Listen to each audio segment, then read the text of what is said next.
ជំរាបសួរបងប្អូនទាំងអស់គ្នាបាទថ្ងៃនេះខ្ញុំសូមបង្ហាញជូននៅឧបករណ៍ភ្លេងបុរាណខ្មែរមួយនេះគឺអំពីខ្លុយបាទខ្លុយនេះគឺធ្វើអំពីដើមក្រញូងបងប្អូនដើមក្រញូងឈើក្រញូងសំទោសឈើក្រញូងអញ្ចឹងឈើក្រញូងគឺយើងយកមកស្លង់វាឲ្យប៉ុណ្ណឹងប៉ុណ្ណេជើងហ្នឹងអញ្ចឹងមកយើងស្លង់មិនងាយស្រួលបងប្អូនមិនងាយទេគឺស្លង់ឲ្យទូអញ្ចឹង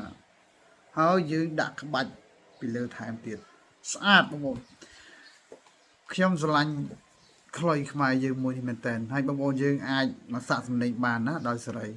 អត់មានគិតលុយទេនៅសាលាអភិរក្សភ្លេងខ្មែរសកាលពេញហើយមានតែម្ដងទេហើយ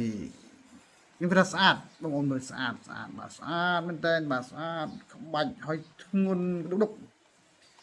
ក៏យើងកាន់អញ្ចឹងគឺដឹងសង្ហាហ្មងមិនបាច់ចេះលេងទិញកាន់ដើរអត់បានទេទិញទៅកាន់ដើរគេសួរមកស្អីគេណាជាខ្លុយខ្មែរយើងអញ្ចឹងបងប្អូនយើងបាទ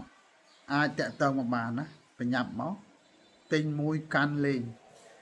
អត់ចេះលេងក៏កាន់បានបងប្អូនស្អាតណាស្អាតមែនតើខ្ញុំធានាបានថាស្អាតសំលេងអាចលេងបានហ្នឹងហើយអរគុណច្រើនបាទហើយតាក់ទងតាមលេខទូរស័ព្ទដូចខាងក្រោមបាទផ្លែតមកអរគុណច្រើនជំរាបលាបាទ